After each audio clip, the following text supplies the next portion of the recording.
This is RE3. So for those who aren't familiar with the series, this is in the Level Effect SOC 105 series, and this is reverse engineering for beginners.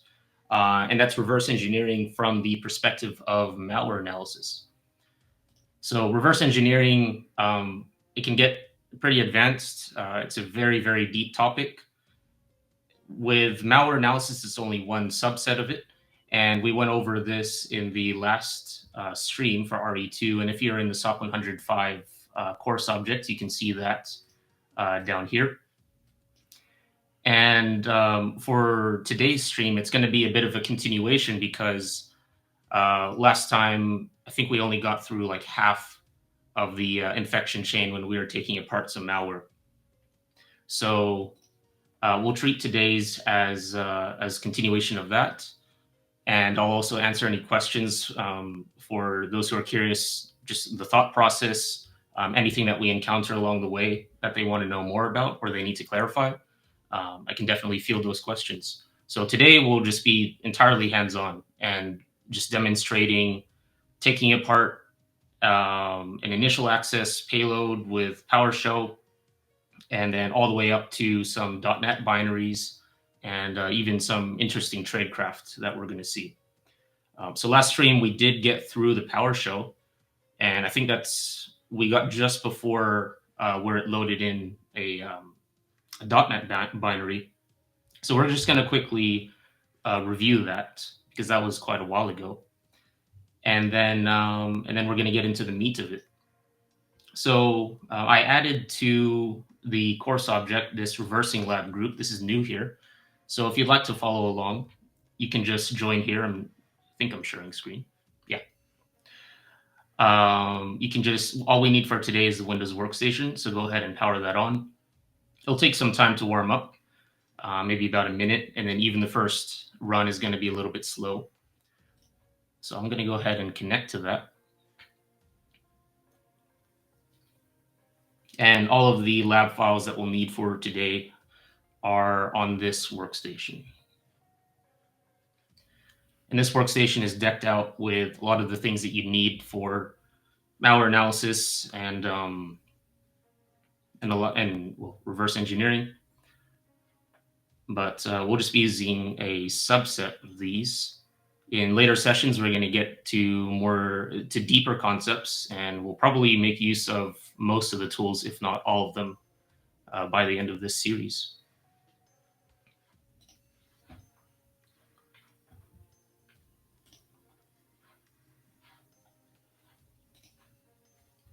Okay.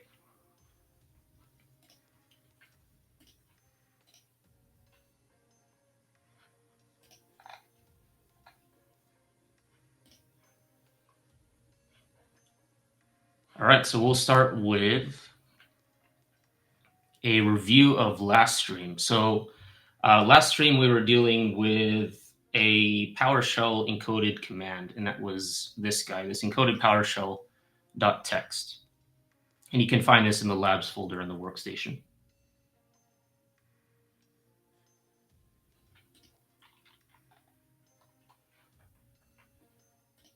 So speed running this, because this is just review. This is a base64 encoded PowerShell command, and we can make use of CyberChef here in order to decode this.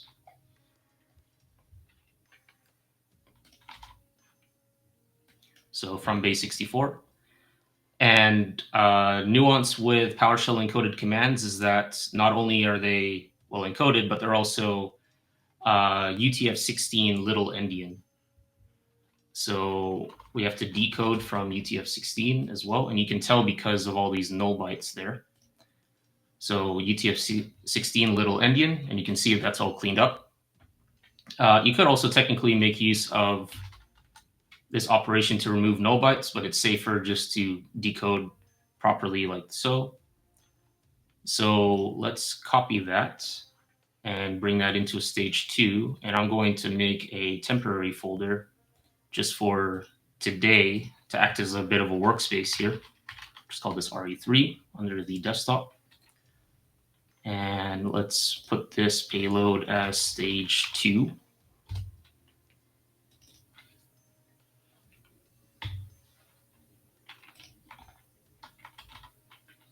Okay. And let's set the language to PowerShell. Make it easier to see what's going on here. So we have another base64 encoded payload, and this is getting piped to an XOR operation. So the key in this case is hex A, and whatever that produces after it XOR decodes is piped to this thing here, which I already can see 3 characters. That's probably IEX, but to make sure of that, what you can do is just copy over this portion here, and you can just run that snippet in PowerShell to let PowerShell decode that for you. And sure enough, that is IEX, which is invoke expression. So whatever command happens over here that gets decrypted, piped to IEX, so it pretty much runs that command, invoke expression. All right, so let's go ahead and pop that into CyberChef as well.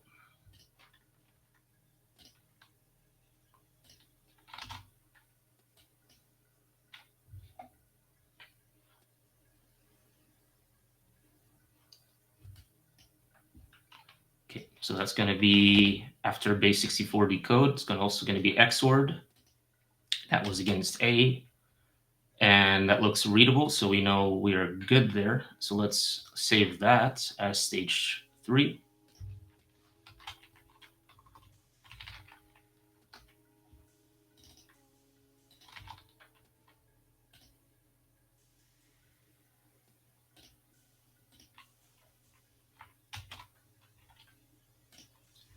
All right, so this is a lot more going on. And just to make sure I'm actually seeing the chat, I just want to make sure it's actually updating on my end. If y'all watching are seeing this, or you have any questions, or even just like confirm that you're seeing, it would be helpful just to make sure that I'm not in an echo chamber here. I just want to make sure the chat is seen.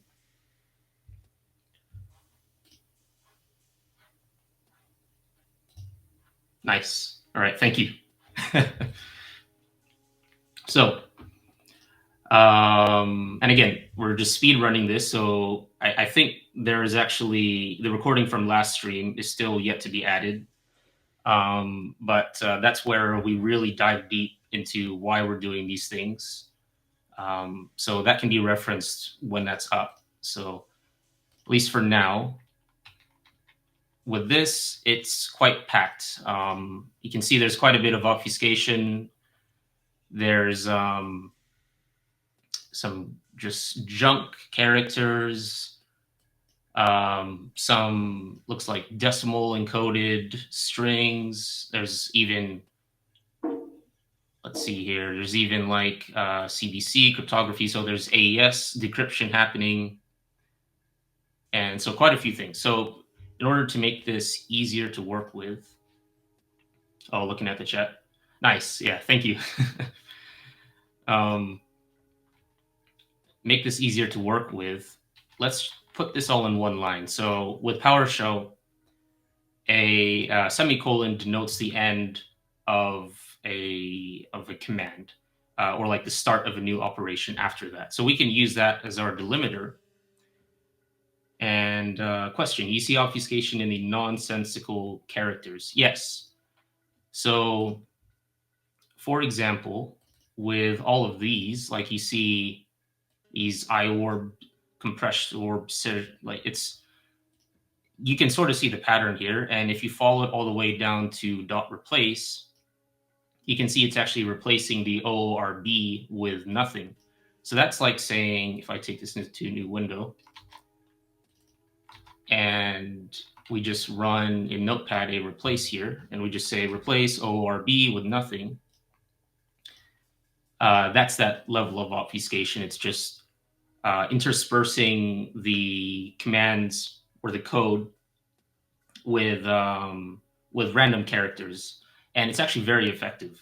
It seems simple and a little bit silly, but it actually works. And so as you can see here, after getting rid of all that stuff, that comes out to compression mode, decompress, which also tells us that this is an compressed payload in some way.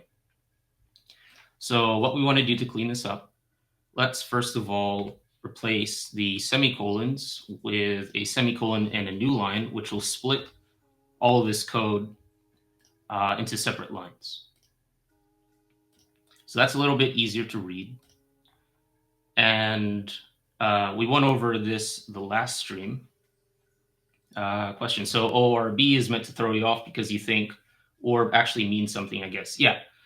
It can be used to throw off the analyst who's taking this thing apart. It's also to throw off, well, it's primarily to throw off scanners. Scanners that are, say, looking for certain keywords. And so when you place these strings in between, that can actually throw off the scanners if they're looking for certain patterns that are known to be indications of malicious activity. So high-level breakdown of what's on the screen right now. Sure. So we started with this encoded PowerShell command. This is base 64. We went to CyberChef, and we decoded that, and that brought us to stage 2, and which we currently have loaded up. This is yet another base 64 string. And this one is also, this BXOR operation means XOR decryption using this key. So we also went to CyberChef for that, and that's what's going on here. We take that base 64 string, and we do from base 64 operation to decode, and then an XOR operation to decrypt using this key that we saw. It's a 0x denotes hexadecimal. So that's why we're the input is hex here, and that's just A. And with CyberChef, the output shows up in this window. And you can see that this is more readable content. So we know that our decode and XOR operation was successful. So now that we're past that, we're now taking apart that content that we just outputted, which is a lot. It's a lot more than the last few stages. But there's actually, if you kind of look for the general what's going on here, and don't focus on the little details, you can see that this can be taken apart quite quickly, or at least you can even already spot certain things that matter. For example, like certain strings. The first thing I do is when I see obfuscation or just a lot of code like this, I just scan it and I see if there are any strings of interest to me. The first thing that stands out is this string that's doing concatenation. That's all the plus signs. And all the plus is doing is just during runtime, all those individual sections are just squished back together into the complete string. So, and I also see some encoded strings here, which is always interesting. And this looks like decimal encoding. I see that there's some sort of a function defined here, and looks like this is doing a hexadecimal encoding, or decoding rather, because you can see base 16. I know that some encryption, or rather decryption, is involved because I see AES here. And this is using cipher blockchaining mode and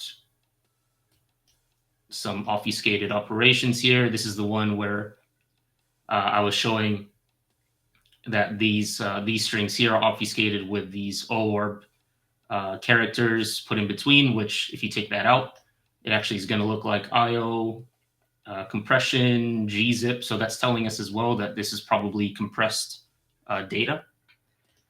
And then all the way down here, we see system reflection assembly and then an invoke. So this part is .NET related, and it requires some familiarity with a very popular method with malware reflective loading for .NET assemblies. So you can think of .NET assemblies very similar to executables on Windows.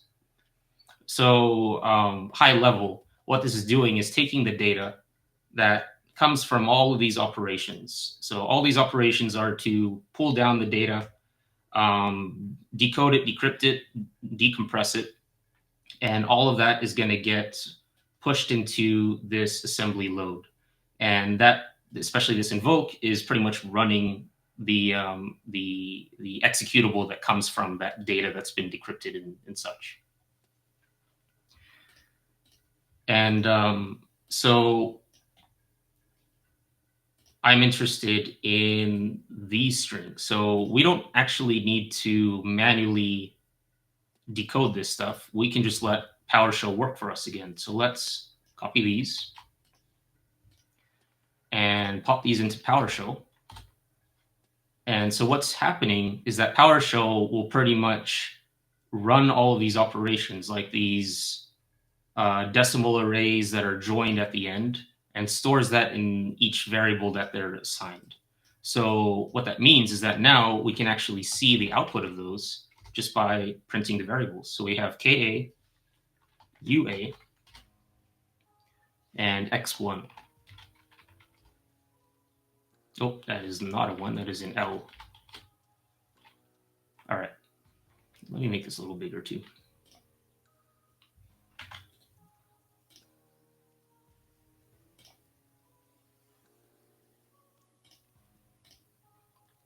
Okay. So this looks like that's going to be used for the AES decryption. This is probably the key. This is the initialization vector. This is being recorded. Yes, it is. Yeah, so no worries. I see you have to multitask. No worries if you have to be in and out. This recording and the last stream, the recordings will be up, and the SOC 105 course object. And I think those will be around the top here. Yeah, recorded stream. So you'll see it after the RE1 stream. There will be RE2 from the last one, and today's is RE3. And we'll let everyone know when those are added. Yep. All right, so these look like they're part of the AES decryption, and we can make sure of that. We can see where is this variable used. Sure enough, ZP corresponds to an AES decryptor. Yep, so that's the key there. And then UA is the IV, the initialization vector. All right, so we can go to CyberChef for that. And let's take, what are we working with here? Right, and the actual payload itself. So notice there's this URL, which came from this. And if we see where that is used, this XL, that's highlighted here, systemnet web request. So that's actually downloading something, and it says get response. So it's downloading that thing from the URL. And it's even taking, what is this, YA? It's taking the output or the response from that URL request, that HTTP request, and it's doing this, which is a string reversal. It's just light obfuscation, which does work, from base 64, what was that? String, yeah, from base 64 string. So that's pretty much saying take whatever comes back from that URL and base 64 decode it. So let's see if that URL is active. Spoiler alert, that is. So we can go ahead and grab this. And a note on where we're actually analyzing this malware. This is in the core stack infrastructure. So there is internet access on these machines. If you were to analyze this in your own home lab, I recommend using a dedicated virtual machine and trying to, and also working to isolate that from anything you care about in your own network. And then also a good Windows build to install on that VM for malware analysis, and it has a lot of the tools included, is Flare VM from Mandiant. And you can get that on GitHub. So anyone who wants to set up a malware lab themselves, highly recommend Flare VM on a VM isolated from the rest of your network. And or we provide in the course the systems here. And again, we're in Reversing Lab group, and we're on the Windows workstation system. So that's totally separate from your host. It's hosted in AWS.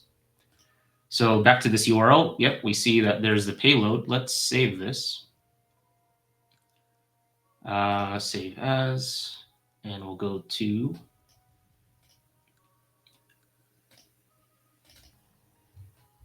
okay, and we'll call that stage 4.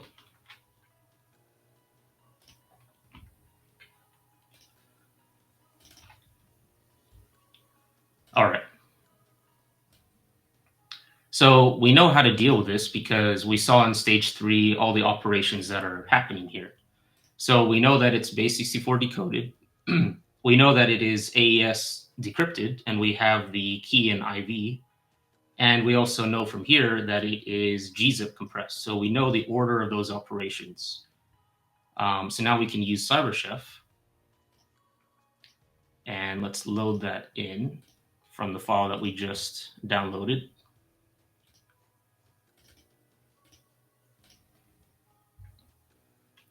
So again, base 64. And then we have AES decrypt. And we already have the key and the IV. Key being this guy.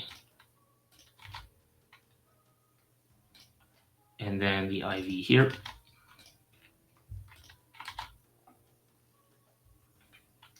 Ooh.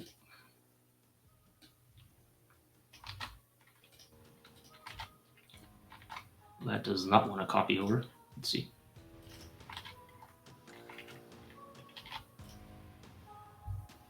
It's just me, or did the music increase in volume?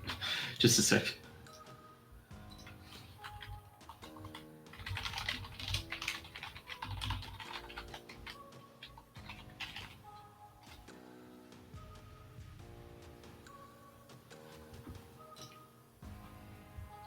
All right. We'll let that the music do its thing. All right, so we have the IV there. And unable to decrypt, that's okay. We're actually expecting raw data into that.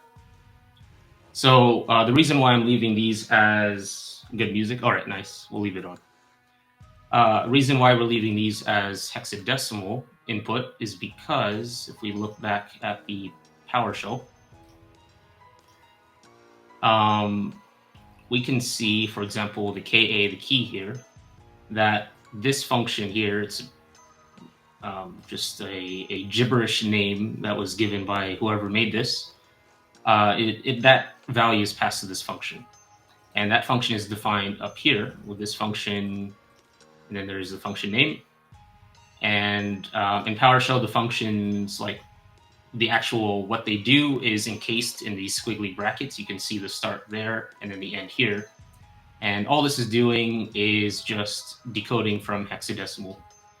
So that's why in CyberChef, we're saying that this input is hexadecimal. So it decodes it for us when it feeds it to the AES decryption.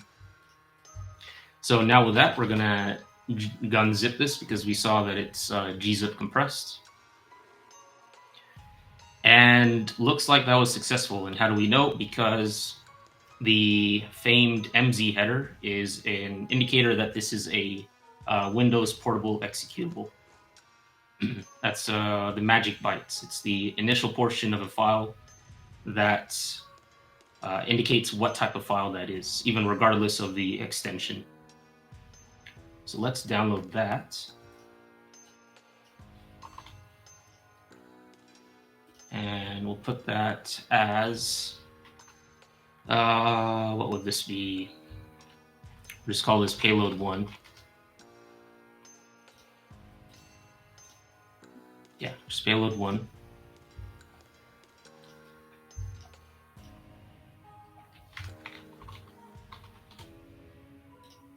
And we know this is an executable. A great way to just analyze an executable at a surface level is using a tool called Detect It Easy, which is this D at the bottom. You can access it from the taskbar. All right, so we're going to throw that into here. Let it do its scan, and also we want to show advanced options.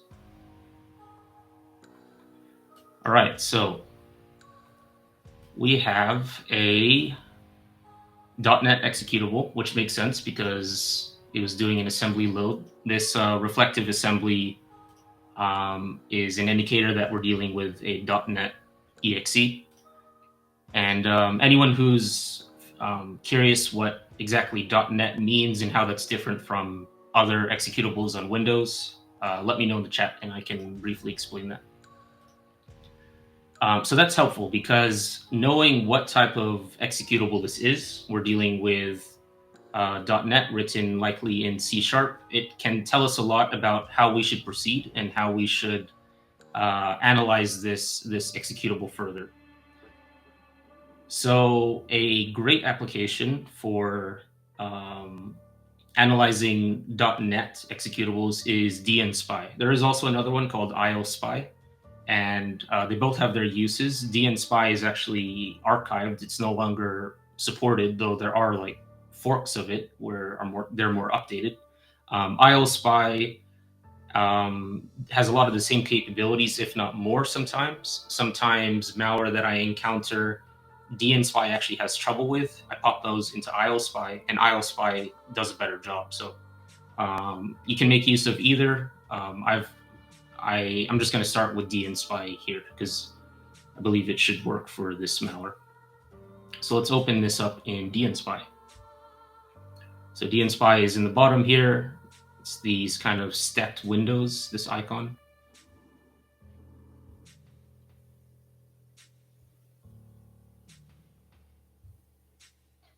It's taking a while to start up. There we go.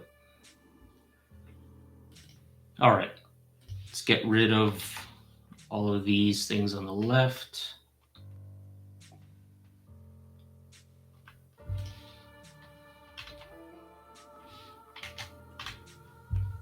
I'm just going to go ahead and close all, and we will open that payload that we just got.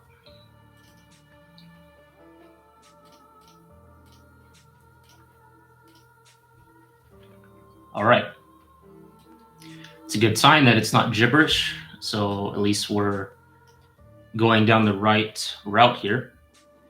So initially, you can see some metadata about this .NET assembly. Notably, you can see things like the company that the developer of this gave to this this binary, and it looks like they're calling it Microsoft. It's probably not, and because it's just arbitrary, you can put anything you want in here if you're developing this. And it looks like the framework that it's meant to run, the version it's meant to run with for .NET is 4.5.2 at minimum, and those can come into play. But what we're interested in is actually skipping right to the meat of this. And up here, you see the entry point. So the entry point is, you can call it the start of the program. It's when this program runs, where in the code does it start? And that would be usually in the main function. It doesn't have to be main. It's up to whoever developed this to, they can name it however they want. And they can even invoke the program in a different way, but the standard way is through a main function. So if we click on that, and the other way to get to there is also you can right-click on the main application and then go to entry point. and then it brings you right to the main function here. So, all right, that's better. Let me know if you need it a little bit bigger. So in main, all it's doing is just running this, well, run method, this other function, which is defined up here. So far, so good. Nice. All right. So in this run method, we have an interesting path to imagingdevices.exe, which is actually a Windows executable. And then we're seeing that that thing is launched. That's actually a process start. So whatever this is doing, it's launching that executable, and it's launching it in a hidden window. And then it sleeps for 500 milliseconds. And you can hover over these methods if you want to see the details of what's involved there. And sure enough, yep, that's milliseconds.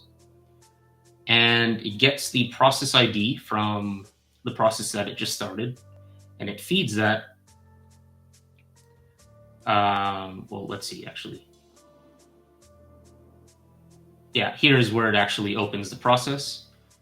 And the H process is the handle to that process. It pretty much means when you do an open process, you get returned this handle, which allows you to operate on that process more. You can pretty much it allows you to write to the process to manipulate it, I should say. So right off the bat, I can see some risky Windows API functions here. The Win32 API calls VirtualAllocEx, WriteProcessMemory, CreateRemoteThread. These are classic process injection functions. Thanks for the live. Lucky for me, I just got the Advanced 5 course today. Nice. Yeah. And yeah, as part of the SOC 105, you can access this malware through the reversing lab and then Windows Workstation if you want to follow along. So this is process injection. So what process injection is at a high level is taking code and injecting it into another process, either into the same process or a remote process, which I guess process injecting into another process, I can better explain that. It's kind of forcing another process to run code that wasn't originally part of it. So in this case, this is a legitimate Windows executable. So this current binary is launching that Windows exe, and it's taking some other code and writing it into the memory of that running exe. So what that means is that it's actually able to hide its code, it's probably malicious code, inside a legitimate process. And this is classic process injection. There are many forms of process injection. This particular type would get eaten alive by EDR and other scanners. There are other forms like process hollowing, APC injection, even other funny named ones like process doppelganging, and I think pool party was a recent one. There's a lot to it. There's a whole world of process injection techniques. It's a constant cat and mouse game of coming up with stealthier or more obscure ways to inject code into a process. So what's going on here? It's getting a byte array from this decode.get method, and it's taking that array. Well, first it's taking the process. Remember, the handle is gives this binary the ability to manipulate that other process, this imagingdevices.exe. It's allocating memory in that process with VirtualAllocEx, and then it's taking that memory address and then writing into that memory of the remote process the byte array that's over here. And this byte array is the code that it's injecting into it. And then it does a CreateRemoteThread, which pretty much means run this code inside of that other process. So let's take a look at that code. And we can just click on there, and yep, sure enough, it's pretty massive. And looks like shellcode. Usually when you're dealing with process injection, it's shellcode that gets injected. And this shellcode is encrypted because you can see that this this caret sign equals in C# that denotes XOR. So we're dealing with another XOR. And 187 is decimal, which if we just launch a quick calculator here, 187 is equivalent to BB in hex. All right. So we have our payload, and we want to now work with this one. We want to see what this code does, that the one that's been injected. We can extract it from here, but an even easier way is just to run strings. And so let's cd to that directory. And we're going to deal with payload 1.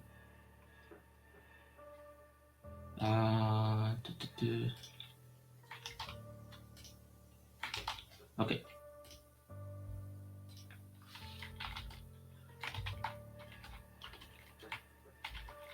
So we will run strings, and we're looking for long strings. So with -n, you can say the minimum length of what you're looking for. So let's just say 256 on payload 1, and we're going to redirect the output to just payload1.out.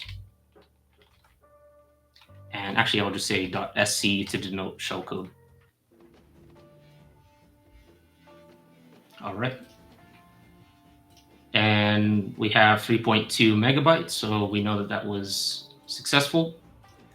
And so let's use detected easy again.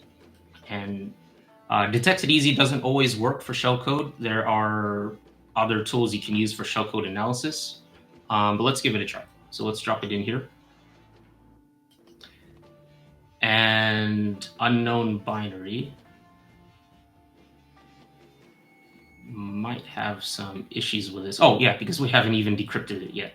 So I should actually label this as shellcode.enc, meaning that it's still encoded. So we still need to go through a few more operations in CyberChef to make this, to bring this to the original form of it. So we know from dnSpy down here that this is XOR encoded. So let us, and it also looks like it's also base 64 encoded just by looking at it. So let us load that in, that .enc. And oh, it has some bad characters in it because strings has like a welcome message that we actually need to clean off of this little portion at the front that's going to mess it up. So I'm just going to clean this up a little bit. There you go. And go to the very bottom.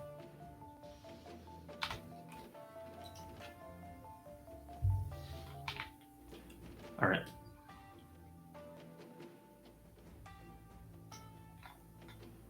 And we're good there. All right. So now we just have the payload without any other junk in it. All right, good. So we want to base 64 decode.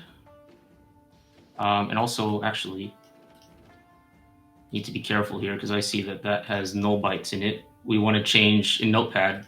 You can see here that it's treating it as UTF-16 little endian in the bottom right. So question, what course is this for? Yeah, it's reverse engineering. So we're on the third installment. The first was learning programming basics using Python, because that's knowing programming basics is a good way to get started with reverse engineering, because it's good to know how to build before knowing how to take apart. And then RE2 stream was actually getting started on this malware infection chain, where we started with this PowerShell encoded command, and we got all the way up to decoding it. And that's what we're actually going over now. We just did a little bit of a review. And yeah, we've done quite a bit of analysis so far, but we're only halfway there. All right. Yeah, it is pretty interesting. So the null bytes, I don't want to have those. And what's going on with that? When you're dealing with like Notepad++, make sure to look in the bottom right to make sure that you're dealing with the right new line characters and also the text representation here. So we don't want carriage returns, we just want line feed. So we're going to switch that. And we don't want UTF-16 little endian, just keep it at UTF-8. So we'll save that and we'll load that into CyberChef, and we should see these null bytes go away. It'll just make it easier to deal with this file. There we go. Currently a junior SOC analyst trying to get into malware analysis and eventually reverse engineering. Nice. Yeah, specialization is great. Reverse engineering, at least for me, is a really rewarding field. And even just tinkering, taking various malware off of Malshare or what's the other one? The one .ch ending. I believe I even say it in the course content here. Malware resources. Yeah, you can get malware off of VX Underground, Malshare, MalwareBazaar. That's a big one. You can easily download things from there. Just obviously careful because it's malware.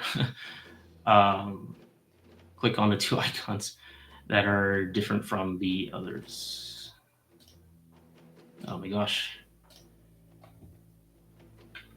Yeah, so highly recommend if you want to get started on real malware out there, go to MalwareBazaar and you can see labels for things like this is Mirai botnet, it looks like, and it's UPX packed.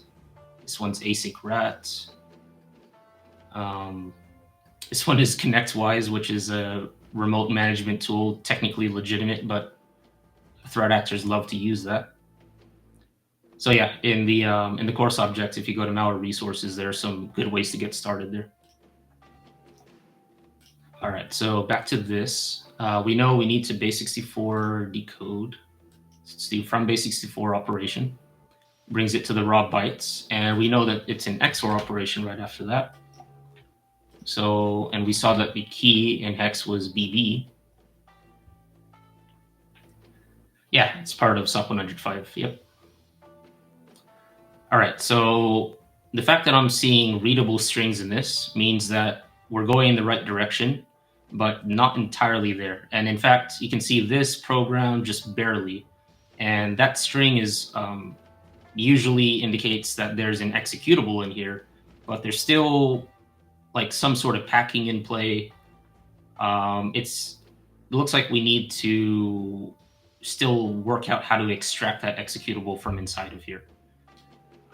So when you've looked at enough examples, you'd probably recognize exactly what this is as soon as you see it. But let's go as if we don't know what this is. Let's save this. And we'll call this payload 2. Yeah, we'll just call it that.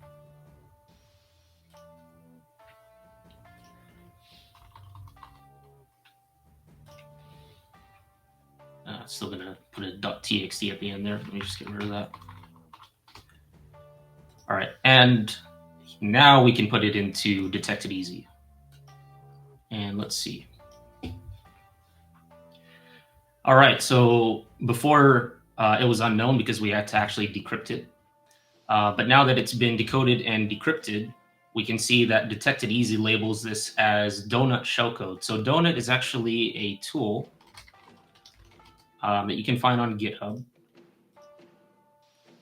And this is a pretty cool tool that's used by red teams and threat actors alike that converts executables to shellcode.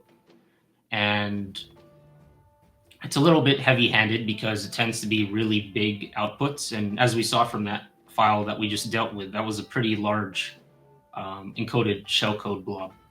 So it's definitely, I mean, you can cut it down quite a bit, but if you're not into making shellcode yourself and you just need a quick way to turn an exe that you made into shellcode, this is a pretty good way to go about it. So the way to extract it, there is a manual way, but we're going to take the automated approach using a donut-decryptor tool.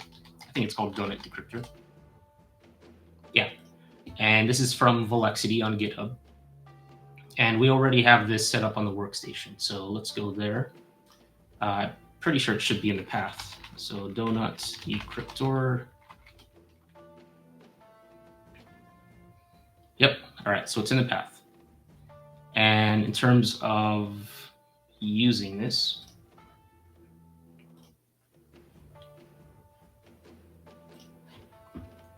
all right, so we're dealing with this payload 2. And actually, let's label this as payload2.donut.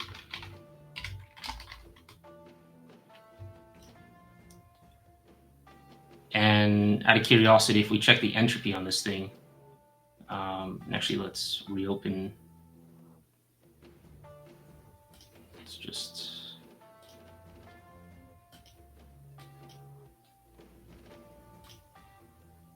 Yeah, very high entropy, meaning a lot of random data, a lot of... it's a high indicator of encryption or packing, things like that. So what is entropy and why is it important? Entropy is the randomness of data. So something with low entropy is something that has a lot of repeating characters, like for example, that's very low entropy. And then high entropy would be something that's a lot more random, right? So this, if you look at this like a scale, as you get from low variation between characters to high variation, that's an increase in entropy. And why that matters is because when you have encrypted content, encryption, if you ever looked at the encrypted data, it looks very random. There are a lot of bytes that are just all over the place. And because it's so much variation between all the content, that's what gives it high entropy. And so if you think about like a text file, say you have a text file that has a passage from a book. And yes, that there are a lot of words in there that are different, but it's still part of the same alphabet, right? Which is a set number of characters. So in terms of variation between characters, it's still using a small set of characters. Whereas if you have encryption, if we look at the CyberChef over here, like, look at that, right? That's a lot of different characters, some not even ASCII, that are a result of that packing or encryption at play. So I've scanned files in hybrid analysis and seen file with high entropy in the analysis report. Yeah. So high entropy, when you see that, it often means that there's some packing involved, which is a way to take, let's say, an executable, and it's kind of like a form of compression. And you can still run it just fine just by double-clicking as usual. But when it's packed, it makes it kind of scrambles the data inside, but it's still runnable. One good example is UPX, which is Ultimate Packer. It's very often used for malware. There are tons of different ways to pack and crypt. But yeah, if you want an example, this is a good one you can try out. And so entropy also matters because, especially for antivirus and EDR, their agents, when scanning an executable or scanning memory, they will actually they'll actually alert to higher entropy because it's an indication of something that's not all that frequently occurring. So especially when you have encrypted shellcode. Yeah, hopefully I answered that question about the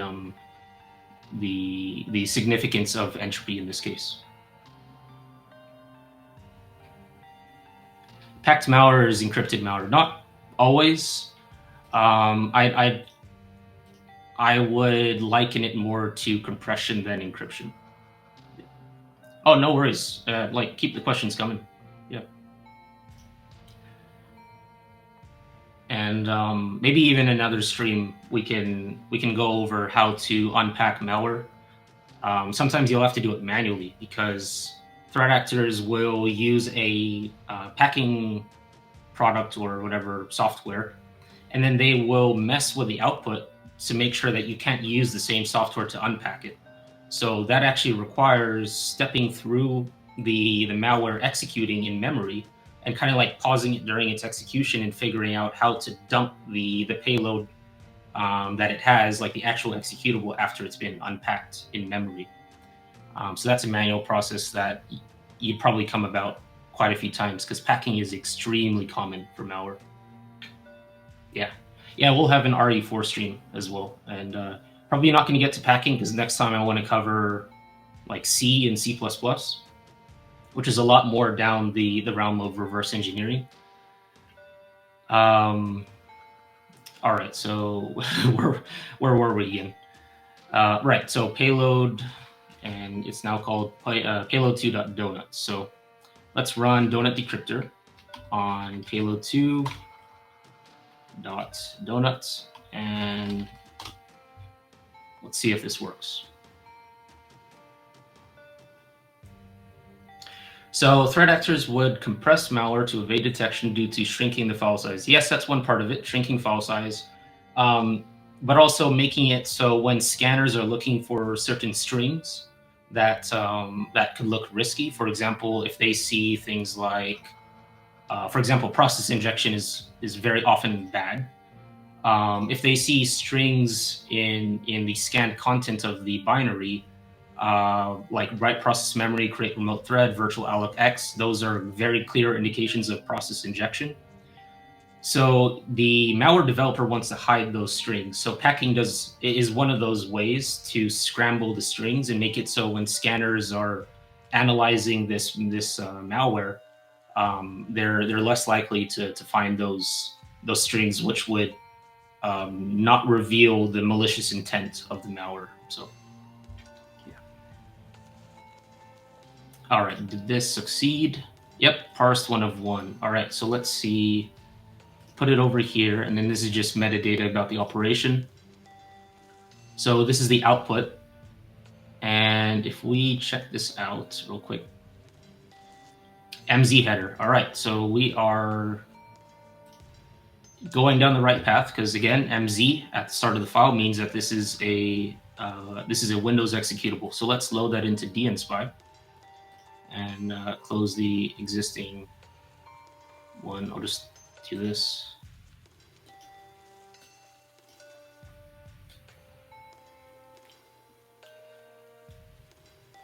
All right. And this one seems like it's not packed, and we can check the entropy. Yep, a lot of the PE sections, the PE header, and all these other sections are not packed. So looks like we're going to have an easier time analyzing this one. But it does have some, according to the heuristics ran against this, it has some form of protection, or rather obfuscation, I should say. And we can actually, if you're curious about how does Detected Easy even run these detections against it, how does it like what is the logic behind all of this stuff? You can actually go to the S here to show the signature files, and these are actually written by reverse engineers and malware analysts. These are all individual, I'd say, snippets of logic for looking for evidence of certain behaviors in the malware, or at least in an executable that are usually in indications of malware. And let's see here.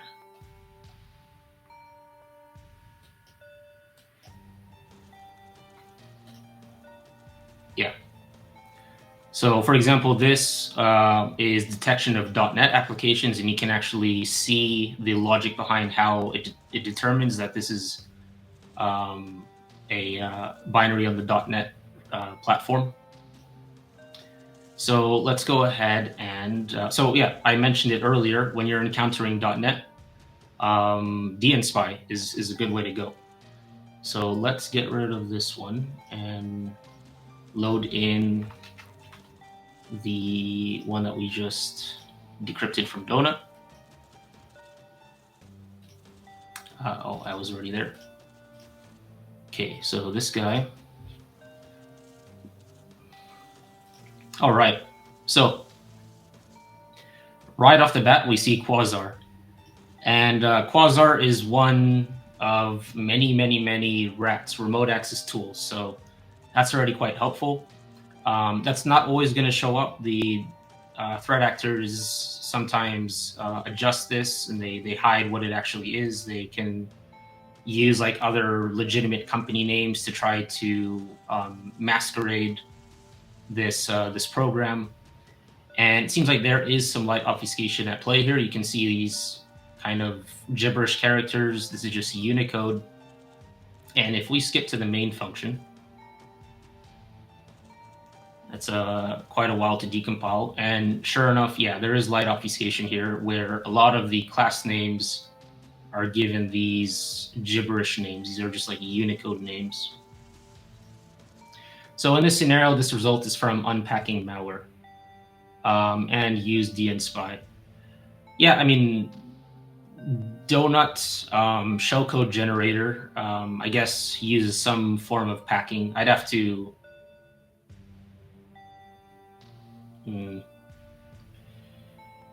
There's probably a better way to describe it, but yeah, I guess for the sake of simplicity, I'd call it that. So what we did is when the shellcode that we got from the original loader, that was generated by Donut.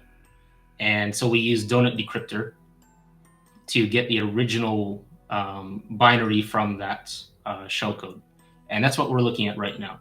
So when we saw in Detected Easy that that original binary is .NET, that tells us that the tool for the job is dnSpy or IOSpy. That's another good one.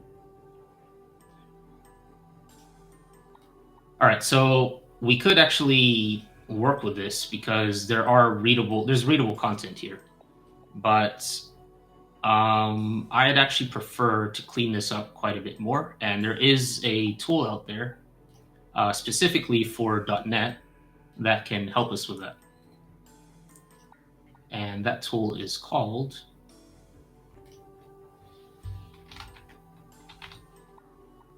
DE4 dot. So there is the original DE4 dot here. This one was archived in 2020. So the point of this tool is to detect and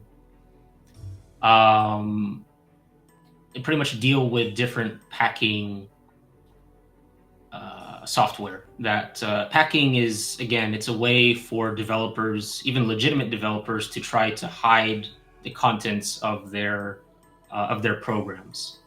And you can see some popular ones here: .obfuscator, .NET Reactor. I see that a lot. Another one I see is it Confuser in here? Confuser is not in here. Yeah, so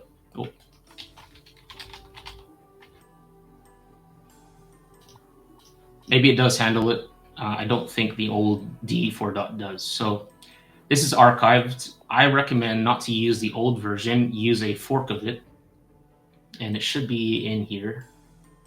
I'm looking for GData's version. Is it?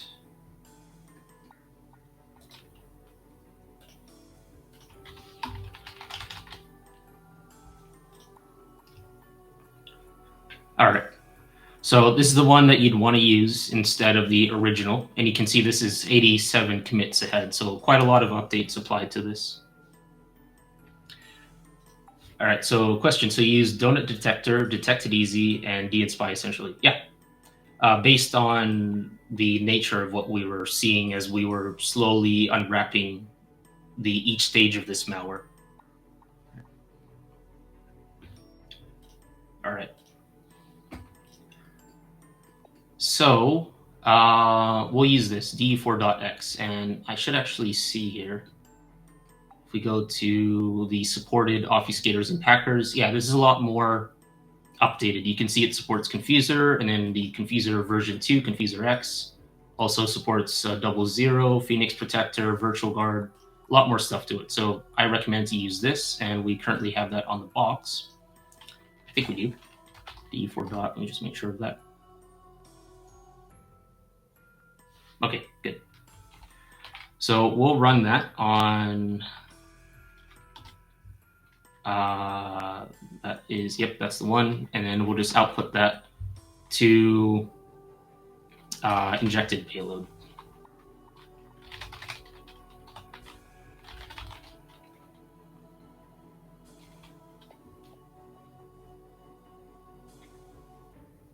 All right, so it's detected some obfuscation and a little bit of an error here. Client. I think that'll be fine. All right, that shouldn't get in the way of what we need it to do. All right, so that outputted to injected payload. So now we're gonna, after running this deobfuscator, we're going to pop that in instead. So hopefully this should get rid of all of those Unicode class names.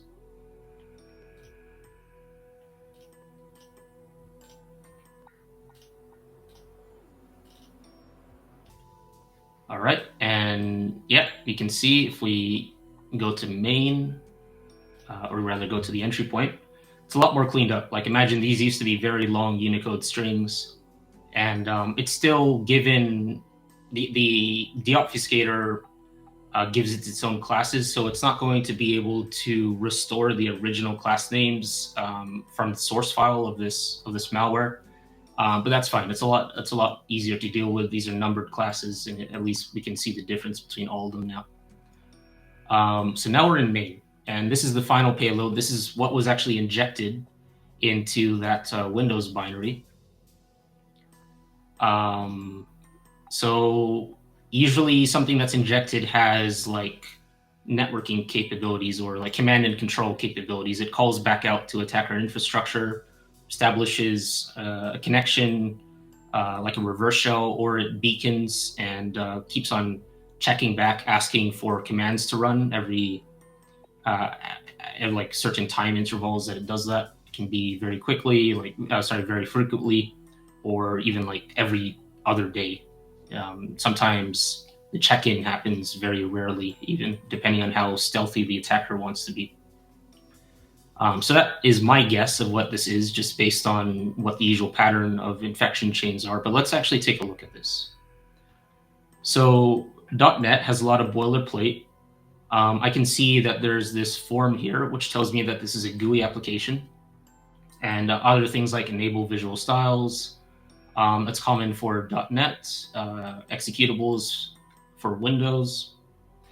And so main goes to application.run. So I'm interested in what's in this form. So I'm going to click on that. And it's again more boilerplate, but scrolling a little bit down, the onload is where this leads to next. And this is doing some method. Clicked on the wrong one there. Let me go back. This guy here, method 1, which is down here. All right, so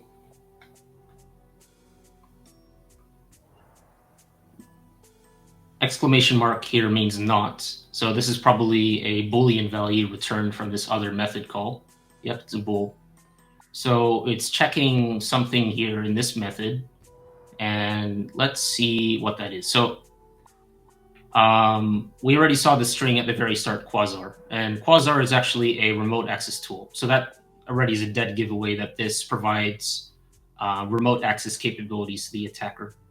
When it comes to RATs, remote access tools, you will often hear of config or configuration. So the configuration in many RATs, especially .NET based, is like a storage of all of the important details of how that RAT functions. like the IP address or the domain that it reaches out to, the remote port that it connects to. Maybe it has like encryption involved, and the config would include something like the encryption key. It also includes a lot of the settings of whether this RAT does like anti-analysis functions or anti-VM stuff, or if it like persists itself to schedule tasks, run keys, different locations on the system. So all those things can be configured. They're stored in the config structure inside of the RAT source code. So that's something that generally when I'm dealing with a RAT like Quasar, I'm immediately going to that. And Quasar has been analyzed into the dirt. It's been overanalyzed, and there are a lot of different variations. In fact, I think it's already a spin-off of other RATs. Like async RAT is very similar to this, and then I think like DC RAT and another one I can't quite remember right now. They're like all spin-offs of the originals. So you'll see that this pattern of config is extremely common. And that actually is what's going on here. So let's go into this method, and I'm sure we're going to find this is a config related method, and sure enough it is. So how do I know that? Scrolling down to this, in this class, a class is like in C#, it's an organization of functions and fields that contain data. So you can think of it just like storage of functions and fields under a unique name, which is in this case G-class 66. So within G-class 66, we have some key value pairs, keys being on the left side of the equal sign, value being on the right side. And this here is the configuration, but it's encrypted. And I mean, a lot of it is base 64, but I bet if we take this and plug it into CyberChef and see what that outputs to, that it's going to be just raw bytes that we don't know what it is. Yeah, so there's some encryption happening. And we actually saw that. If we go up, and we see that under G-class 66, it has this function, or another name for it in the world of C# is a method. And in this method, it looks like it's doing operations on all of those strings. So at this point, we can either run this, we can go about this one of, let's say, 3 ways. First way is use an existing config extractor. Chances are, well, actually, I know that someone has already made a, let's say, like a Python script that would extract this configuration. And just a sec, just need to deal with something on the side.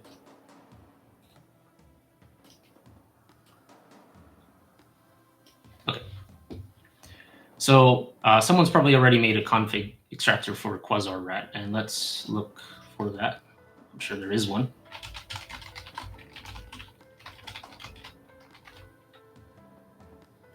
Yeah, Rat King parser.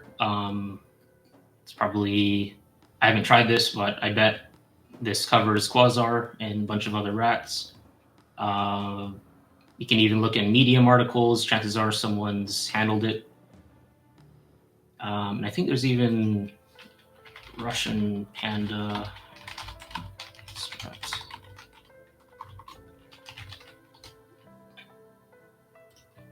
Yeah, there's this great GitHub repo called from Russian Panda 95 configuration extractors. That's fairly recent, and it has a lot of config extractors written in Python for very commonly encountered rats. And there we go. We have Quasar over there. So it even has it for different versions of Quasar. And high level, what those extractors are is once they've reverse engineered this rat and they figured out where it tends to store these values, like these encrypted fields within its configuration, then you can script it to extract those fields from the binary. And what that looks like is often down to what's called the intermediate language. For C#, it uses something called like bytecode. It's a pseudo language, pseudo compiled language that allows this this executable to run on different platforms, different operating systems. And without getting into the details of that, what I'm trying to show here is that this bytecode has certain patterns in it.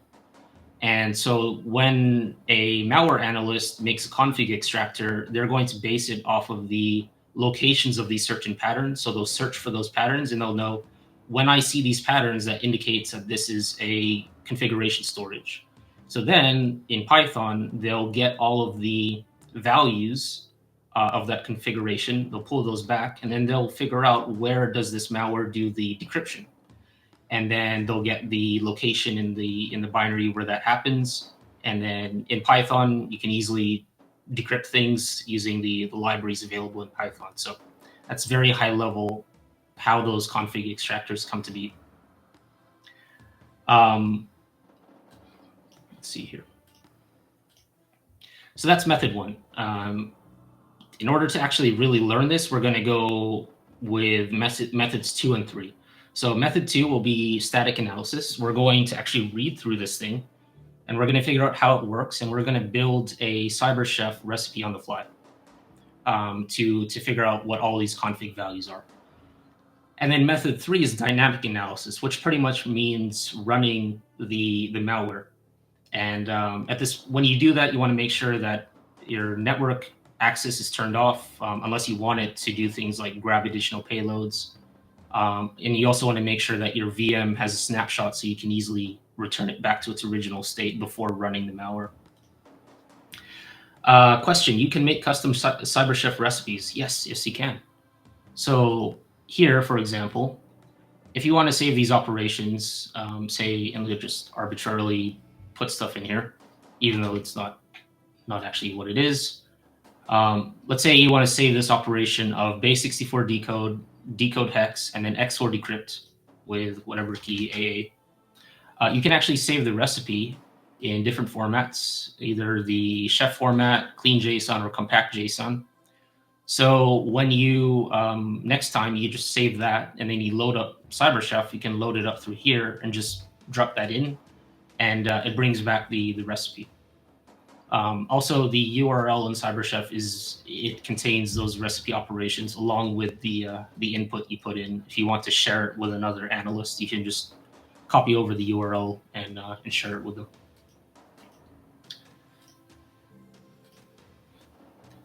All right, so again, we're dealing with static analysis and then dynamic analysis. Question, how do you typically get the key needed for XOR decryption? It depends on just reading the code. So for PowerShell, we saw in this stage 2 that it's taking all of this base64 encoded string, and after it decodes base64, it pipes that to this operation. In PowerShell, bxor is XOR decryption, and the key is just this 0xa, so hex A. And that comes just by, if you look at this and it's not obvious what that is, I guess my advice would be documentation. It's not the most glorious thing to do, reading documentation, but it's inevitable when reverse engineering and dealing with different languages, PowerShell, C#, C, C++, especially things that involve Windows, Win API functions.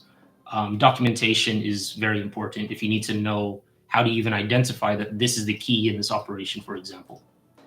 The other thing is that when we were looking at the initial loader written in .NET, we're seeing that massive blob of the donut shellcode. At the very end, it had an operation that had like a caret sign equals, and that just comes from knowledge of C#. That means XOR encoding or decoding. Or I guess you can call it decryption, encryption or decryption, even though XOR is more like encoding than encryption. And it had it hard-coded there what the key was. So that's how we identified that. In this case, for config extraction, we're going to be dealing with another type of decryption. Question, where would you recommend start to learn all of this? Yeah, so in the last session, we had a lot of resources that you can use and a little bit of an introduction to malware analysis and all the malware types, including languages often used. And if you're not familiar with programming, I'd actually start there and start with, say, something easy like Python, then move on to typed languages that include more advanced concepts like classes, more object-oriented programming things. And if I were to do it myself, I'd go to C# from there, because so many malware types are written in C#. And also an important concepts too, it's all of these concepts that generally you'll need to know when performing malware analysis. And notice how when it comes to evasion and anti-analysis, it's a massive list, because more often than not, you're going to encounter obstacles built in by the malware developers to try to make your life harder as a reverse engineer, or rather malware analyst. So yeah, that's how I get started. And once you have a good foundation, and there are tons of resources online, even free, just like blogs on analyzing malware, a lot of Medium articles that you can look at. If you want to see examples like the thought process, then also like what we're doing now, going through and sharing how to approach different things as we find them. Once you think that you're ready, I'd say set up a malware analysis lab in a safe environment. Go to MalwareBazaar, download things that look interesting, and just take them apart. And the more you do it, eventually you'll find that you've learned a lot. So again, this is the area where there's a bunch of manipulation to those config values. And so what's going on here? It seems like there's a class being instantiated here, and coming from this class 27, and the method in that class is being used to operate on all of these strings. Like notice strings 0 to 11, that comes from down here, all of these fields in the class. So let's see what is in class 27. That looks like our decryption. Got to head out. Thanks for answering questions. Yeah, sure thing. Yeah, thanks for stopping by. All right, so right off the bat, we see key derivation, which screams AES encryption. And here we see an encryptor. That's a function for AES encryption. But what we're interested in is the function for decryption here. So, okay, we're dealing with AES. It's in cipher blockchaining mode, key size of 256. And looks like the key we can easily get here. So, class 27, what's passed to it is this master key. And that comes from string 7 under G class 66, this value here. So what that is, just high-level AES encryption. This is a key derivation function, and this is to take a weak passphrase like this, and by processing it through this key derivation function through many iterations, and using this particular algorithm, and even what this is, it's a salt, this second parameter here, to kind of randomize it, or rather make the output more unique. You can make that weak passkey, turn that into a much larger encryption key or decryption key. And that itself, then the key that comes from this algorithm is what's passed to the AES decryption function. So it's high level, just making a weak passkey, turning that into a lot stronger of a key. So that's what the malware is making use of here. And it's taking that master key from class 66, this guy, and it's producing these byte 0 and byte 1 keys. So this looks to be a 32 byte key here, and then this one is a 64 byte, well, I guess another key. And we'll see what those are used for. And those are stored down here in this exact same class. So now looking at the actual decryptor in AES, there we go. We see that byte 0 output from that key derivation function is assigned to the key. And looks like it's not just simply decrypting with that key and then some initialization vector. There's more to it. There's like some HMAC that seems to be part of the ciphertext. So, okay, let's break this down, and we're gonna already start now making a CyberChef recipe for this. So let's take one of the encrypted objects here, or the values rather, and we'll use the very first one that is here, string 8. Okay. Copy that over to CyberChef as the input that we're going to work with. And so what we're dealing with next is we know that these are base 64 encoded, so we're going to have to decode that. And if we go to here, we can actually see that it's doing a from base 64 string. So that is clearly it's decoding the base 64. And so we're going to already start with that by adding from base 64. And then this is going to convert this to raw bytes. Based on the later stages, I'm guessing when we're eventually going to be using AES decryption, it's easier to deal with this when it's in hexadecimal. So we're going to convert the raw bytes to hexadecimal and not have any spaces in between. And then, all right, let's actually understand what this is doing. So we'll be able to fetch the key later just by following through how that key derivation function works and just grabbing the output. So the memory stream is created from the input. The input is the payload, in this case, not really a payload, the value like this one that's passed to the decryptor. That's the input in this case. This guy right here. That's a variable that holds that value.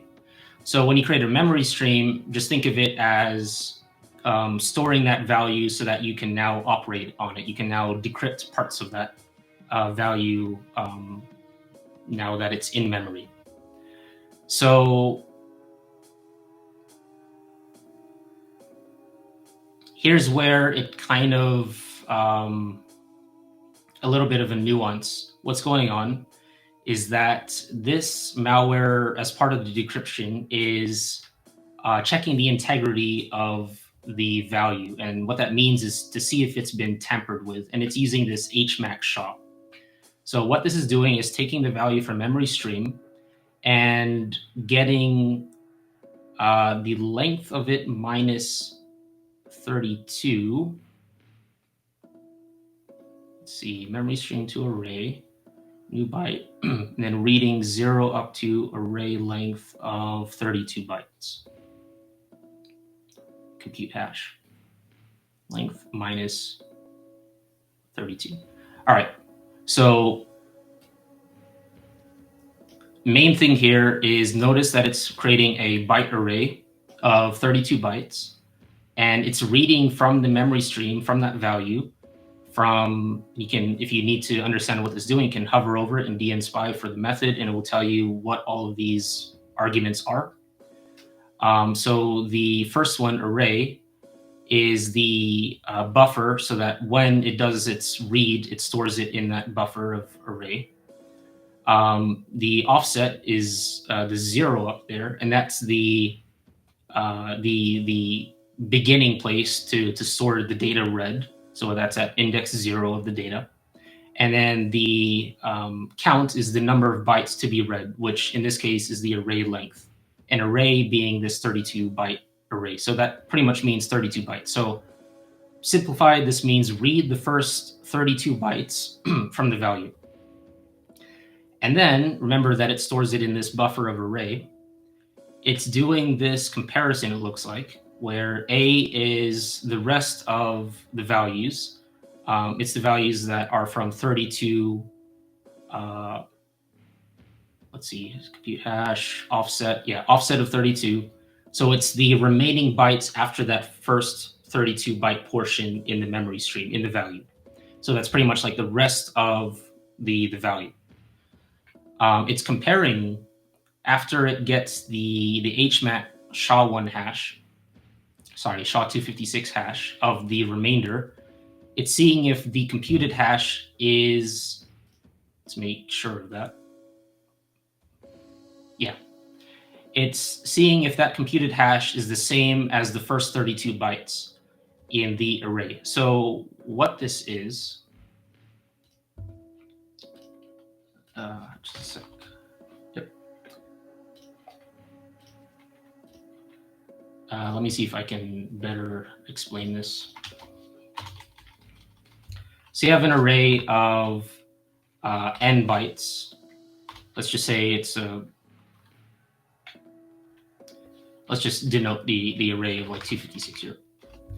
So when it's grabbing the initial portion of 32 bytes from the value in this memory stream, you can see that as 0 up until 31, which is 32 bytes.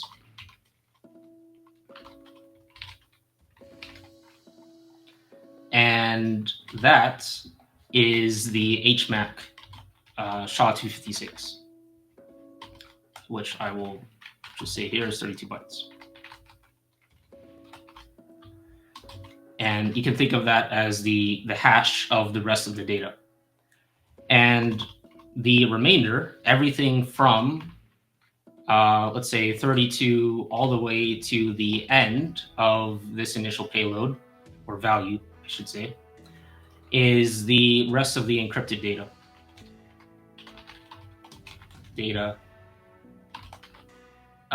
With the HMAC at the front removed. So remember that the HMAC was originally part of the value, but now it's been, that first 32 bytes of the HMAC is now taken off, which is why it's now 32 bytes onward up until the end for the rest of the data. And so HMAC is the representation, it's the hash of the rest of the data. So that's why, so you can say that to that computes through the HMAC hashing algorithm to the HMAC hash.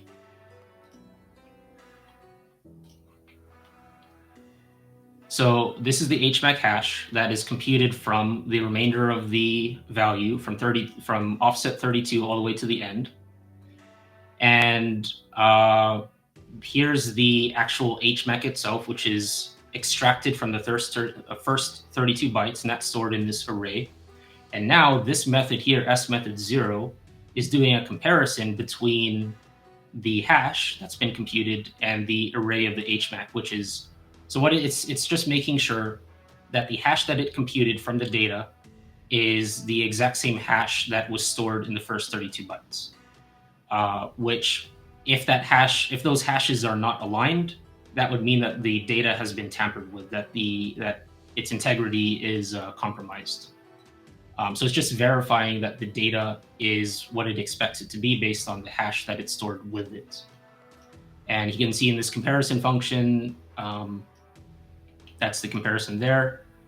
And so if not whatever is returned from this comparison, so if comparison failed, then it returns invalid message authentication code, which means the data has been tampered with. So assuming that it's good, that the data is not tampered with, we'll move on. And we see that now it's dealing with a new operation where it creates a new array with a length of 16 bytes. And it's doing another memory stream read of, let's see here, from 0 all the way up until byte 16 here. So 16 bytes is often, when it comes to AES, that tells me it's the initialization vector. And then sure enough, you can see that the buffer where that read is stored is array 2, which is assigned to the IV of this AES decryptor. And so you might be wondering, doesn't that include the HMAC hash that was in the first 32 bytes? No, because that's actually how memory stream works, that when you read from it, you're actually pulling out the data that you read from the original stream.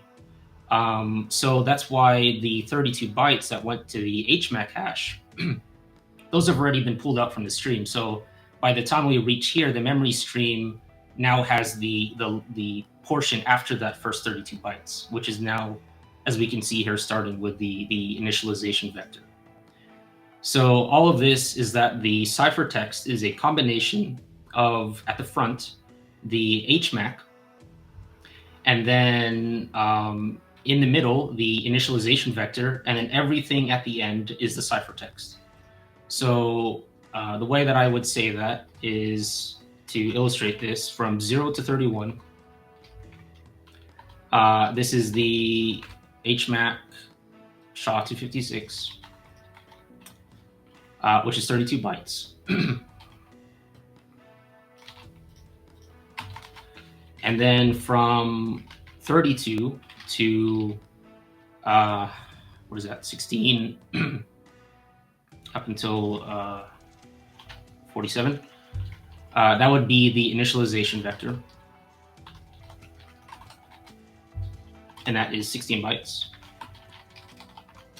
And then everything from 48 up until the end is the ciphertext, the actual, what we care about, like the encrypted string. So we can just say that's AES-256 CBC ciphertext. Maybe verbose there, ciphertext. All right, so that was a lot. Maybe this stream wasn't the type to get into the concepts of cryptography, but I think it's important when we build out this CyberChef recipe that we know exactly what the operations are. So now let's return to that CyberChef recipe now that we know what this ciphertext consists of. So first things first, we want to pull out the HMAC, which we don't care about. That's just junk. That's just for the application to check the integrity. We don't care about that value. So we want to, in the recipe, get rid of the first 32 bytes. And then we want to extract the initialization vector from the next 16 bytes, because that is needed for the AES decryption. And then after that, we'll figure out what the key is from the key derivation function. So let's get to that. We have everything in hex format. So let's use the tail function to get rid of the first 32 bytes. So that's going to be minus 64 to say from 0 up until 64 characters, which is from the hex equivalent to 32 bytes, because remember, 2 characters per hex byte. So that's going to bring us to this. So that should be the initial portion. And we're going to, let's see here. We need to grab the initialization vector from that now, the next 16 bytes. So let's grab, using register. In CyberChef, you can temporarily store information, or rather data, in registers so you can access them later on. And so we only want first 16 bytes. And that's going to be this. And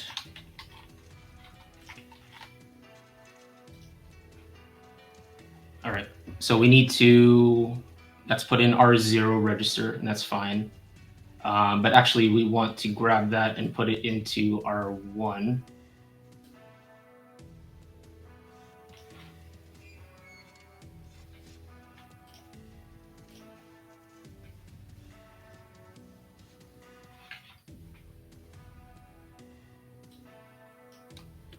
just checking the code here just to make sure.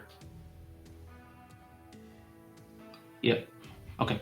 So let's get the next, the IV, the 16 bytes. We'll use tail for that again. There might be another operation to grab this, but I think tail is the most straightforward. And we're going to store that IV in this register, R1.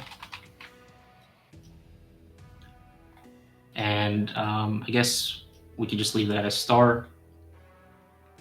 So now we have the initialization vector extracted, but we need to bring back the original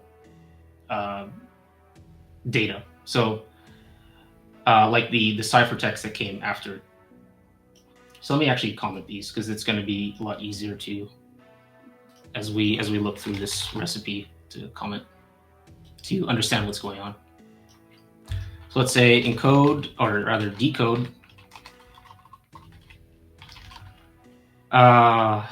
decode encrypted string from base 64, convert to hex, and drop first 32 bytes, which is the HMAC. And then down here, we're taking, put another comment. We are taking the 16-byte IV and putting that into R0.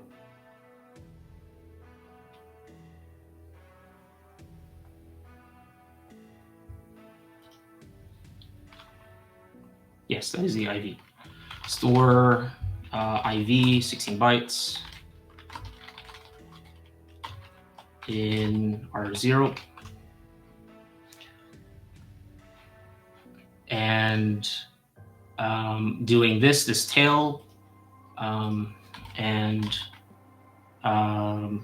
drop the IV from the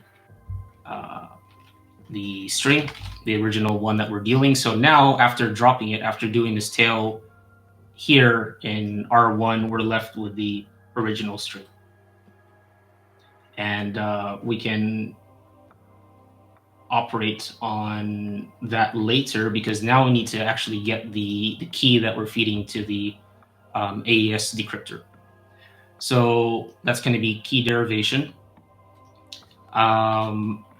That's PBK, I believe. Yes, derive PBK df2 key. We're going to put that at the very end. And I'll just say, let's put a comment here.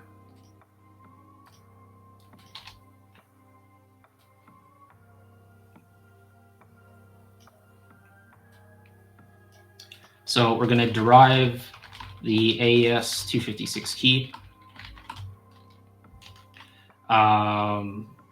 from a master passphrase stored in Quasar RAT config with a salt value applied, and we'll see what that is. And let's turn off autobake so this thing doesn't do things as we update this recipe. So passphrase will be back up to the key derivation, the master key. So let's go back to that. Master key comes from string 7, which is this one. So that'll be our passphrase. And that can just be treated as a normal string Latin 1. We know that this is AES-256. And in the function, we saw the number of iterations over here. And again, you can just hover over and you can say that, you can see that the third argument is the iterations, which is 50,000. So let us put that in there. That's not what I wanted to do, so let's just 1, 2, 3. And by default in .NET, key derivation, at least for when you see this function of RFC 2898 derived bytes, that's using SHA-1. And the salt is also stored here.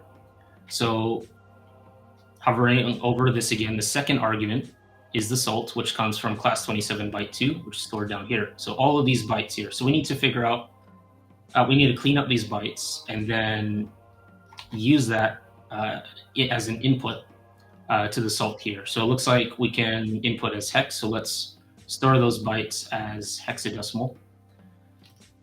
So did that actually copy over correctly? Starting in 191, ending in 65. I don't think that did. Copy. Okay, there you go. So let us clean this up. So these are currently in decimal form. So let's replace the comma new line with space. And that looks good. Okay, so that's in decimal. We want to put it in hexadecimal. So let's open up another CyberChef. I can just open it here. Anthony, yeah, we're deep into AES decryption here, trying to get the config out from this malware using CyberChef. So almost there. Just got to oh, copied over the wrong thing. All right, let's get that. There you go. So we want to do from decimal. And yep, it's going to be space delimiter, and then that's going to bring us the raw bytes, but then we need to convert that to hexadecimal. So 2 hex, okay. And let's just not have a space delimiter, copy that. And that will be our input to the salt. It really does not want to paste. All right, there you go. EF, yep, that's the one. All right, so that should get us the output of the key derivation. Let's just see if I did that correctly. So let's store whatever output that is in another register. And it can just be,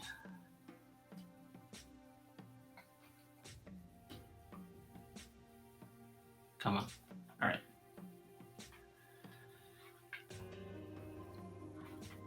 And that should run.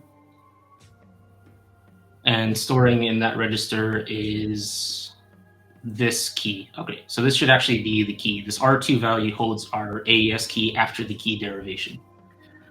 So now that we've extracted the initialization vector and we have the key stored in R2, remember initialization vector I think is in R0, the rest of the actual ciphertext is in R1. So let's bring that back, and you can, there's probably a cleaner way to do this, but you can just say get like the entirety of the content and just replace with the contents of R1, which is the ciphertext. Okay, so we're back to the original ciphertext as the data that we're operating on. So now, after all of that, we can get to the AES decryption. So AES decrypt.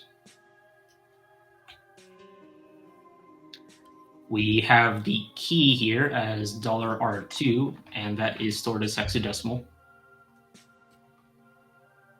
And turn off autobake for a second here. IV is going to be $R0, also hex. Cipher blockchaining mode is correct. And the input is also hex, and the output is going to be raw. So let's see if that worked. That did. That's readable. Let's test that on another string here. Let's test it on this. No, that's the one that we just did. Let's see. It's one of the ones up here, maybe.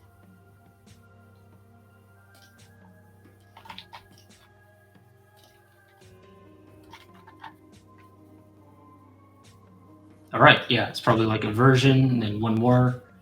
See if we can get like a word out of this.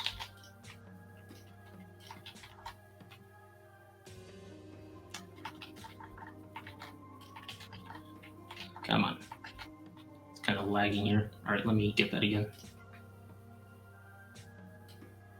And explicitly copy that.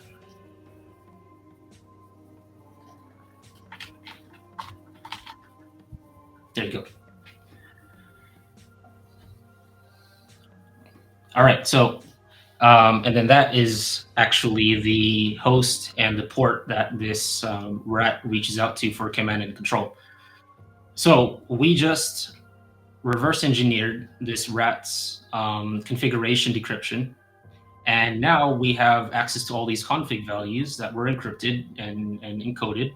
And we've built a CyberChef recipe that we can save, and you can save it like this to decrypt those contents. So now when you feed in the encrypted value, you get back the decrypted output.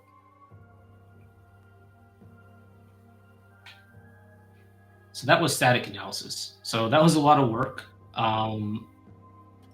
That was mostly just an exercise just to really show how this works. But there's a much, much easier way, and that's actually dynamic analysis. So for that, we're going to have to run this. And the way that works is we're going to set a breakpoint. A breakpoint is when you run the code in a debugger. That debugger is something that runs your program, and it allows you to pause at any given point you specify in the program, and even to do things like step through. So you can run the program line by line, and then every time it stops, you're able to analyze things like the registers. You can analyze the memory that the program is operating or is using at the time of that execution. Many different things. It's very, very important for malware analysis and reverse engineering to be able to use a debugger. So for dnSpy, it does offer a debugger, and you can launch it by the start up here. But first, we need to actually set a breakpoint, the place in the program execution where we want to stop. And that place should be where, after all of the decryption happens of the config, it will allow us to view all of the decrypted output a lot easier than what we just did with manual analysis. So we'd be able to access all the decrypted strings at some point in the program. So we want to stop at that point. So to me, that would be right before returning from this method here. So the way you set a breakpoint is by clicking in this little bar here, and then this red dot will tell you where the break is. And so what that means is that when the program reaches this point in the code, it's going to stop.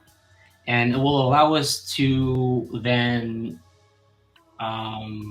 set up what's called a watch window, so we can see the values of certain things that came before it. In this case, we care about the values of the strings that are assigned after the decryption happens. So just to kind of summarize what we analyzed before, this one, we will rename this method to something more understandable.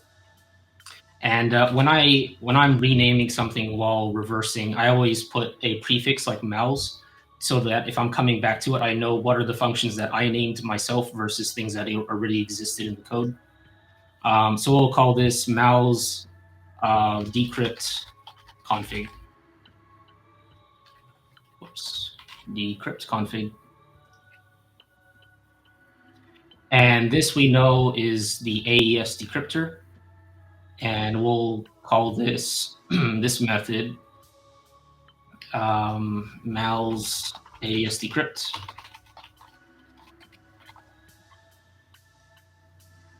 All right. So when we reach this breakpoint, we should be able to see all the decrypted strings as part of this class. There's also a certificate file that's getting decrypted too. So let us set this up. We'll actually have to, you can also, by going to debug and then Windows, this is where you're going to be seeing like the watch window and then being able to see the contents of variables. Right now, I just have opened the window that summarizes my breakpoints, which is showing the location. You can easily toggle it on and off without deleting it from here as well. So let's run this. And Yeah, it's just warning about the extension. So now it's actually running it. It should stop at that breakpoint. All right. So let's open up a watch window so we can see the values of all of these strings. And I'm sure that there's a way to view like the entirety of the class and be able to analyze it through there. I ended up just basing it off of similar rats like async rat. I just watch the names themselves individually. So it kind of, it's not very efficient, but it does the job. Just takes a few seconds just to put in all these individual strings that you want to watch, the ones that get decrypted. There's probably someone who works with dnSpy a lot more than I do, who's watching this and cringing right now by the fact that I'm doing all of these strings individually. I apologize to that person. But it's something that I'm going to actually look into after this, coming to realize that there's probably a more efficient way to set a watch for all of these decrypted config fields. That's going to be 10. I added too many. All right. And also we want to get the contents of this X509 certificate. X509 certificate 2_0 rather. And we don't need this guy. And the reason why I don't actually have to say like G class 66 dot and then the strings is because the breakpoint stops within this class. So the debugger knows where we are in the program anyway. It knows that we're already in G class 66. So whatever class attribute, what would you call that? Class member is part of it. You can just name the member itself in the watch and it will know what you're referring to. So you've already been seeing it, but this is pretty much decrypted. And the reason being is that we set the breakpoint after all these decryptions happened for all these strings. So we can see some of these, it's going to be based on how the malware developer designs the settings of the RAT. So you won't be able to really tell what these values do until you see in the rest of the program how it uses these decrypted strings. But right off the bat, I can see something like cbcn.duckdns.org with a port of 4782. And I would bet, or at least I know that that is the C2 address. So we've successfully statically analyzed this RAT and created a CyberChef recipe to extract that C2 domain and port that's used. And now we even have the dynamic analysis approach where we set the breakpoint. And so now we can view all of the decrypted strings from before inside of this watch window. And that's how we can, it's a lot more efficient to deal with encrypted strings that way, at least in my opinion, rather than static analysis, unless you're using something like a config extractor. So that was a lot. I think we're already at the top of the hour. So I might be able to field some questions. We'll be wrapping up soon, and I'll get to closing here. But anyone have questions about that? What we just did? And while anyone comes up with questions, I'll just explore this RAT a little bit more. So a bunch of classes. I guess you can call this a form of obfuscation, the fact that it separates its code into all these different classes, which remember were originally given like gibberish names that we deobfuscated. And I'm interested when I see C# and I see an interface, that means often means that it's like the oh boy, how do I say that? It's the template on how to do other things that usually leads to pretty critical operations to the RAT. And we can see here this consists of a send and disconnect method. So if you want to see, if you say like a method or you see a class member or something, you want to see where that thing is used in the rest of the code, you can actually right-click on that, click Analyze, and then if you go to Used By, there you go. You have a view of all the different places elsewhere in the code where this method is used. And happens to be that this is also telling us a lot about what this rat can do. Because you can see, do client install ask elevate? So maybe this thing has elevation capabilities. Keylogger, so this thing also maybe has keylogger capability. Do create registry key, that's interesting. Maybe that's to do with persistence. Let's see here. Maybe not. Delete registry. There's a lot of things that you can do with the registry. It doesn't necessarily mean persistence in this case. I'm sure there's actually one that's more tied to persistence down here. Rename, shutdown actions, startup items. There you go. Do startup item add. That sounds juicy like persistence. Yep. Registry run key. So it has the ability to set persistence through registry auto runs. What else? Oh, you can set a .url, it seems, an internet shortcut, and that's probably, what is that going to be, under the startup folder. Okay, so it also can set startup folder persistence using that URL file. And that's pretty cool. All right. You can do other things like, of course, it has networking capability, seems like file transfer capability, get desktop, get monitors. Maybe it has like a screenshot capability. Maybe monitor and resolution. Either that's getting the information about like metadata on the monitor, or it's actually getting a screenshot. I'd have to look into what this bitmap pixel format. That's probably getting a screenshot. Huh. All right, last chance for questions as we just explore this thing a little bit more. I think I actually missed like a huge amount after the config initialization. So there's mal's decrypt config, and then it does some other stuff. There's this other class using string 5, which is, there you go, that's one of the values, which, what does that decrypt to?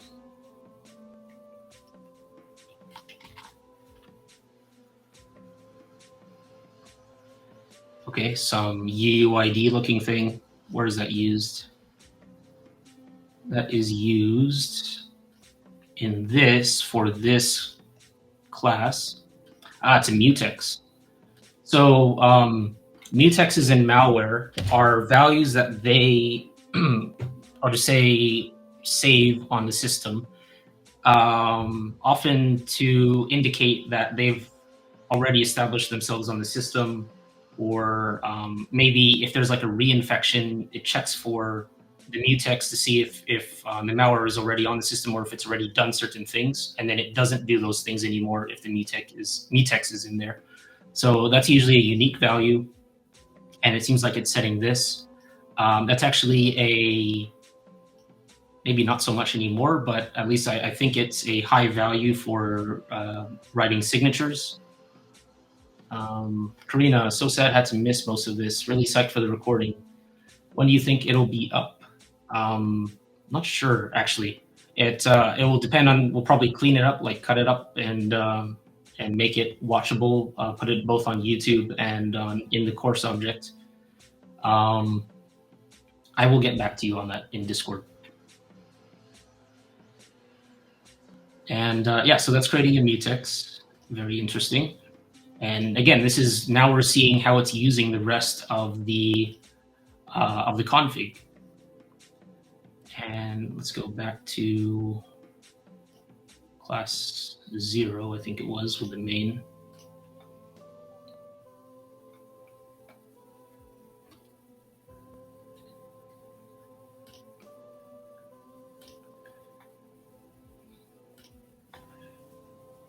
So that's setting the mutex, and then There you go. So this is exactly how it's using it. It's checking if that mutex has already been created.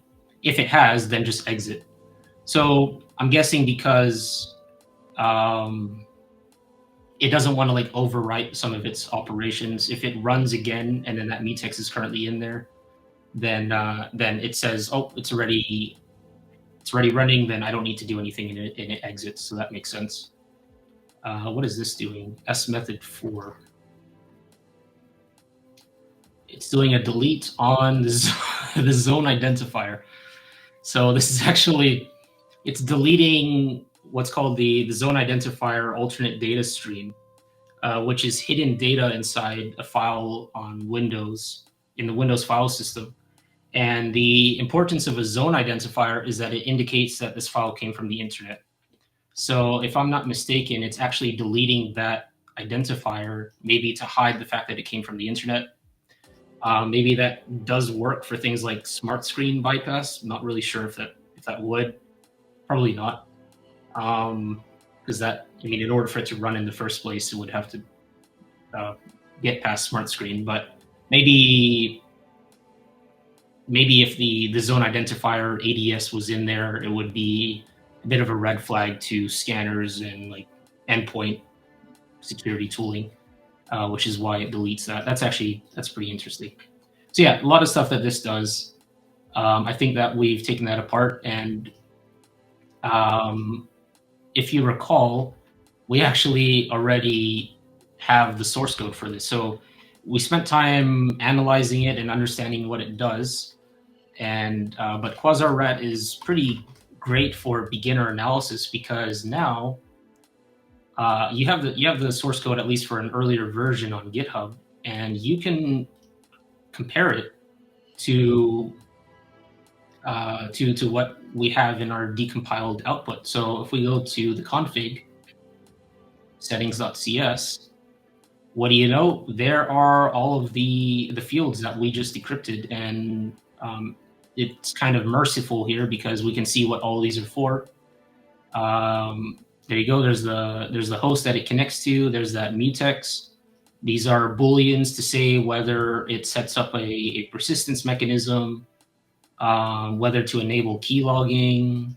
There's the encryption key that we used, a bunch of stuff. So if you want to dive into this more and you're having some trouble with the decompilation in dnSpy, then you, at least for Quasar RAT, you have the source code available on GitHub. Put them side by side, and it really helps to understand how the decompilation is how it compares to this place in the source code. All right. Is Anthony still around, actually? Maybe.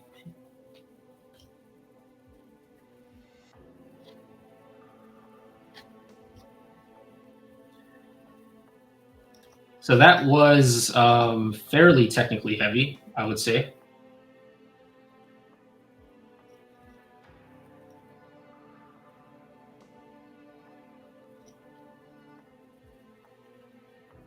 Yeah, sure thing, Karina.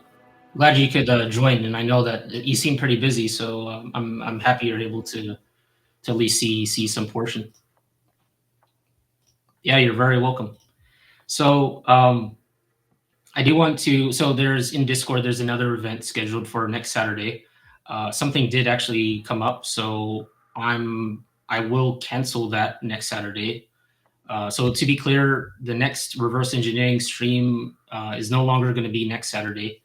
We'll when we reschedule it, we'll announce on Discord the new date, and I'd like to fill in the content before the next stream, because if you look in the SOC 100 course, it's a lot of like the original introduction to malware and how to get started.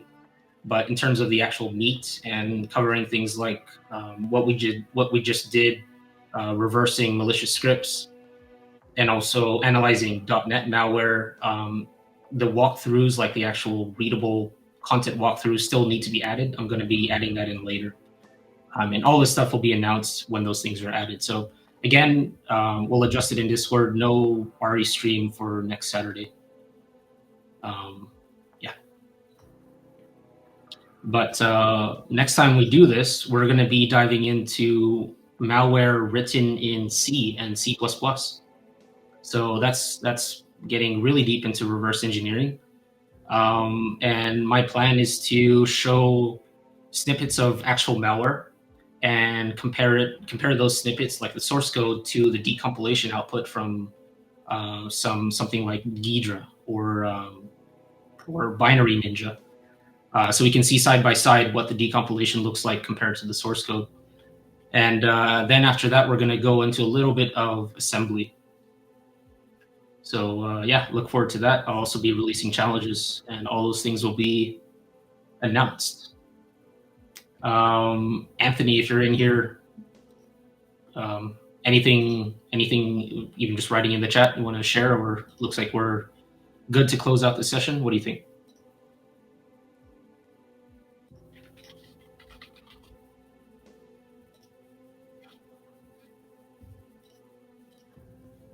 How do I actually even tell all the people in here? Looks like I don't have visibility into that. Oh yeah, I think we're good to close up. All right. Well, thank you everyone for coming in today. That was Reverse Engineering Stream 3 for the SOC 105 course from Level Effect. To summarize, we ripped through encoded PowerShell that had like a multi-stage payload. It had a loader that injected shellcode through process injection to a Windows executable. And that shellcode was donut generated, which we were able to extract the original binary from, which is also .NET. And that binary turned out to be Quasar RAT, that is a remote access tool. And then we created a CyberChef recipe to decrypt the settings of that RAT. And we also showed how to use dynamic analysis to extract all of those settings decrypted as well. So pretty action-packed, and we'll continue on when we do so. So thanks again, everyone. That was a lot of fun, and we'll see you later.